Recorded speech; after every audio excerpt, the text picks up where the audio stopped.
All right, everybody, welcome back to the Plays and Fades YouTube channel. I am your co-host, Gordo Gamble, joined with this beauty of a man right here, Keyrode.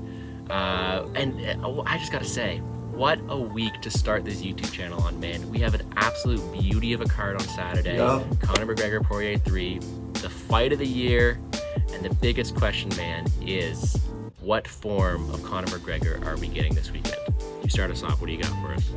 Well, I don't know if it's the fight of the year, maybe one of the most anticipated, but I don't know if it's the fight of the year per se. What are some of our thoughts? What are some of your thoughts on the first two? If you're in that plane and you're watching this video, good for you. Let's start with, what are your thoughts on the first two fights? Well, the first fight was just, no matter what people can say about Poirier getting a shot in the back of the head, or if he wants to complain about an illegal blow, it was a masterclass by Conor McGregor. He did exactly what he wanted to. He drew him towards that kick. He drew him towards that left hand. He did everything he was supposed to, and that's the Conor McGregor we're used to seeing. Yeah. This guy who was the champ, who was the double champ, who was the face of the sport, he was so good at doing so many little things, which is why he was so popular. He was one of the best strikers, and he had this style that was just so electric, so energizing, and that's why he was the face of the sport, right? Mm-hmm. He's this great fighter, but he had this drive that for some reason wasn't there in the second fight. It's the same guy just doing laps. What is this, NASCAR? It's July 4th. We're Canadians. I think a big part of that obviously was his layoff from the UFC and he wasn't fully back into things yet, it felt like, when he fought Poirier that second time. So I mean, I think that's part of it. And he said after the fight, immediately after the fight, he said, you know, I got some dust to brush off of myself for this next one, but I'm going to be ready when I come back. And yeah, that's the big thing. When you are that double champ, when you are the face of the sport, like, you don't have that same drive you used to. Conor McGregor was so good because he wanted it more than anyone else. He would play that mental game. And not only was he a great fighter, but he was a great entertainer. And him being so hungry to win and be the best at it was what made him so good. And then he takes this layoff, comes as boxer, becomes his whiskey brand ambassador and owner, and he's just not the same fighter anymore. And we saw that his style changed completely from not only his physical style in the ring, but he was such a nice guy, and that's not Conor McGregor. He's a mental warfare master, and he's good at what he does. And when he's not giving it his all, it's only right that Poirier won that fight, because hopefully that energizes McGregor to have such a better performance this time. Yeah, and personally, I think he's going to come back with that vengeance almost. And like knowing that he didn't, like what he was doing to prepare for that second fight wasn't enough to beat Poirier, who's, you know, another world-class fighter. So, and we've seen that in the training camp that they show, even in this preview video, like he's really taking it seriously. He's not distracted by anything right now. I think we're going to come back with a better Conor McGregor than we saw in that second fight. Yeah, he emphasized the fact that he's going back to his roots. He's fighting the same, or he's training the same way he did when he was trying to earn that belt, when he was knocking out Aldo in 13 seconds, and he was being that guy that we all fell in love with. That's what we want to see from him, is we want to see his old style. He came into that Poirier fight with a boxing heavy approach. He was doing, like, he wasn't the old Conor McGregor with the low, wide stance, and it showed because he got his legs beat up. And you got to assume that he's not going to fight the same way, because he knows that same outcome of him getting memed on the canvas is also an opportunity for this one. Because, like, props to Poirier, he did a great job of doing exactly what he had to, but he wasn't winning that fight up until that point. Yeah, I agree. I don't think he won the first round. I think McGregor definitely won the first round of that fight, and I think that goes to show that McGregor can still, even with a layoff, like he still came back and was a fighter good enough to be beating Poirier for a full round. So next question I'm going to ask you is, when you, obviously immediately afterwards, they said there was going to be a trilogy. What was your first instinct on a winner when they said that right away? Yeah, I mean, the first instinct had to be, what version of Conor McGregor are we going to get? Because no matter what way you look at it, he wasn't worthy of that minus 350 price tag that he had that second time around. Yeah. Because Poirier knew exactly what he had to do, and he did it perfectly. Now, you have a complete clash of styles here, and the main thing with McGregor is he's going to want you to get you out there early, whereas Poirier is just this durable freak of a human being with that chin of his, right? So it's such a weird mix, because it's not Conor's best stylistic matchup.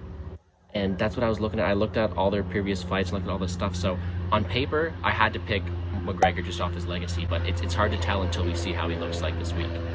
My first instinct, honestly, was that like McGregor's going to win this third fight because of what he said right afterwards, which is that he's going to come back and he's going to start training harder than he was training for the second fight almost. Maybe not harder, but smarter. And he's, got some of that dust off of him, which means that he's going to come back better for this fight. And I think opening it up at even odds, which it seems like a lot of sportsbooks have done, makes sense. But I think the one big concern is something that we saw in the second fight. Poirier went for the level change. I think Conor McGregor can win this fight if it stays on the feet. But if Poirier goes for that level change, do you think Conor McGregor is going to be able to deal with that through multiple rounds of a fight? Well, McGregor's dealt with this his whole life. He's an MMA fighter. It's not like he's never seen a takedown before. But what really changed about this fight was he wasn't expecting it. We had Mr. Nice Guy, Conor McGregor, talk about how they're standing the whole time. And I hope that early takedown lights a fire in him. That he was like, okay, we had this deal that we're going to stand and bang and have this war. And he took me down in 30 seconds. So I know he's going to be ready for it this time. But I really hope it fires him up. I don't see Poirier constantly getting takedowns. I think McGregor has a great takedown defense. And he, Khabib's, so don't look too much into that. I'm come here for smash this guy. But he's able to withstand a lot of pressure, and it's not like Poirier is some next level Khabib's type wrestler, right? He's got a good foundation and he's good at what he does, but I don't think he's gonna get Conor down repetitively. Right. Yeah. Makes sense. And like you mentioned, the elephant in the room here are the betting odds, right? I would never bet McGregor at minus 300 at this spot again, because as we saw, it's each fighter has their path to victory. But when you're giving me plus money on a guy who will be completely different than the last fight, it's something that I don't really understand, because if you're going to be so high on McGregor the first time around, when he's being Mr. Nice Guy, there is no Mr. Nice Guy anymore, and you're having this guy who is going to be back to his old roots. And we know what happened when they fought the first time was the old Conor McGregor will win in a fight if he's bringing it his all, if he actually cares and he gives it his all, right? So I think it's a very intriguing matchup, but I don't think Conor McGregor should be plus money. It's going to be the second time ever he's going to close at plus money behind his Khabib fight. I'm come here for smash this guy.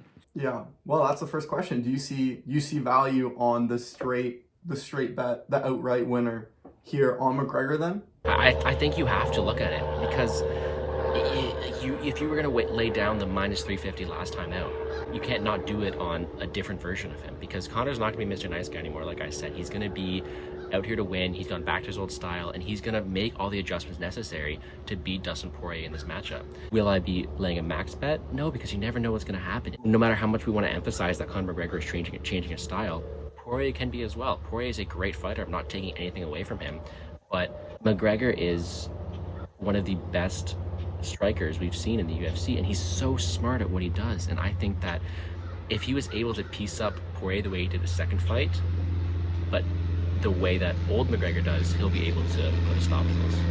Aside from the outright winners of the fight, which we think we could see some value on, whichever one of these guys is at plus money, because if this line doesn't close close to even, then whoever is at plus money, probably there's some value on. But other than that, for some of the other bets we're looking at on this fight, what kind of things do you think we might see? Do you think this is going to be a short fight again, like it was in the first couple? Do you think maybe an under 2.5 rounds, something like that, or are there some other bets that you see value on? Well, the big thing here is about Conor's durability. We saw him completely crumble as soon as he got one clean shot landed on him. Meanwhile, Poirier absorbed some massive blows in that second fight. Yeah, that's very true. Last time I was there, and I was on the over 2.5, because I'm like, I don't think McGregor's going to get out there early, and if anyone's going to get a finish, it'll be someone late. I took my L on that one, but it's one of those spots where I kind of want to go back to it. It's a thing where you have this potent finisher versus this super dermal, the diamond Mr. Poirier here, and it's a tough one, because you don't know if he's able to withstand that early storm, and then in return, you don't know if McGregor's going to be able to withstand if Poirier's going to go leg kick heavy, or if he lands one nice shot, because the first big shot that Poirier landed, McGregor was memed on. Yeah, he was stunned and up against the fence. And I mean, like, as soon as Poirier landed a couple of hits to the head, McGregor got stunned. He went up against the fence, and his head movement wasn't very good, and that's how Poirier landed that last shot. I definitely agree. It's definitely a good question. So you're saying that you might potentially want to go on an over here of rounds? Is that what I'm hearing? I'm not. I haven't. It's a tough one because you're looking at something that has so many possibilities. Yeah, like I think Conor's gonna come out here hungry, revitalized. He wants to win this fight. He's gonna take it seriously. He's gonna come out strong. We saw him push on the front foot right away. Herb Dean had to push him back that second fight, but it's hard to finish a guy like Dustin Poirier, especially in the first round.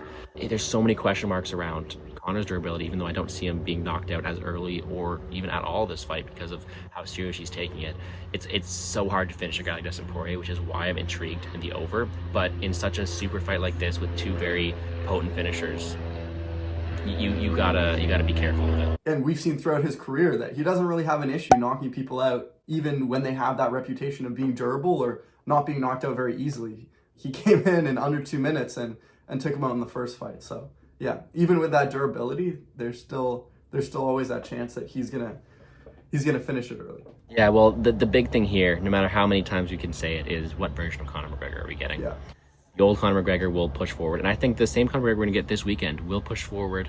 He will be on the front foot. He will be looking to land those big shots and put him out early.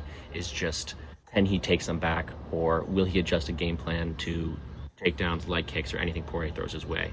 Or are we getting this classic standing bag battle with the durable boxer or the precision kickboxer? Yeah, very true. Now, one last final question for you is, what are your takes on any DraftKings value for this weekend? You have two very even money fighters, both with path to victories. Who do you like better in this spot? That's another tough one because obviously these guys are, like McGregor is not he's not landing a ton of strikes on people. We saw him land a decent amount in the first round against Poirier, but then it ended early in the second round or halfway through the second round. So it's hard because if it ends in the first couple minutes with a McGregor knockout, that's huge value, obviously. Both fights have gone either way in terms of big money for both of these guys on DraftKings. It's hard to know. This might not be the easiest fight to bet on in terms of putting a guy in your DraftKings lineup. Honestly, it might be smarter to stay away from this fight and put other guys into your lineup that you can be a little bit more sure about because we don't know which way this fight is going to go. What are your thoughts on the DraftKings lineups? Yeah, I think if you're putting in one singular cash lineup, then yeah, you want to be safe. But you have to be high owned in this fight. It is minus line. I think it's like minus 350, not goes to decision. You need to be high owned on this fight. If you want to split it 50-50, that's fine. I edge extra ownership to Conor McGregor because of this revitalization we're going to get from him in this absolute change and hopefully back to his old roots. But it's one of those fights where you have to target. And if you're playing a bunch of GPPs, you're going to have one of these guys to go optimal, especially at a price tag. It's not like we have Conor McGregor sitting up here in the 9,000s. He's like 8K. And that's what you need in a high-scoring GPP lineup is you need that Conor McGregor. You need someone who's going to finish. And if he bombs, oh well. You're playing a GPP knowing that risk. So I'm going to be really high owned on this fight. I can't wait to break down more of the fights with you later this weekend, my friend. There's so much DFS options, so many betting options, and it is going to be a great weekend. Yes, it will be. Final prediction. That's tough. Gonna have to think about that one. What do you think? I think when it comes to my final prediction, I'm going to have to go with a Conor McGregor round 3 TKO. And I know it's crazy. After how durable Poirier is, after how unable to continue McGregor looked, because as soon as he got those leg kicks, as soon as he got hit with that crisp left hook, it was hard. But if you look at that fight over again, it's not like McGregor wasn't landing any shots of his own. He was piecing him up. He was landing some big shots. And if he can do that to a better extent with this better camp and taking this more seriously, he will be able to put him out there. It's hard for me to bet on a first round knockout knowing how durable Poirier is, but McGregor is a smart guy. I have faith in him this weekend. I think we're going to see the old Conor McGregor. I don't know. I can't say enough good things about it, but I am taking a nice little McGregor inside the distance line. Right, yeah. That's definitely smart. I honestly, I agree with you. I think that we're going to see a different level Conor McGregor coming out here. I think he doesn't want to have this legacy that he lost this trilogy to Poirier, who's, an extremely good fighter, but Poirier is not the greatest of all time. Poirier is not close to the greatest of all time. And I think Conor McGregor really has that drive inside him to be considered one of those greatest of all time. So I don't think he wants to lose this trilogy fight. I think he's going to come out and win. And it is hard to predict. I think it makes sense to have McGregor in the later rounds because of that durability. So I'll take your bet and I'll say Conor McGregor in under 3 rounds. So before the end of the second. All right. There you go. Well, you guys stay tuned for other bets and other YouTube videos out this week. Check out our socials. We're killing it on Instagram with our bets recently for MLB and all that stuff. So message us on Twitter as well. You can find us. We'll be talking about DFS later this week. We'll be breaking down the weigh-ins as well. And I'm excited. Let's make some money.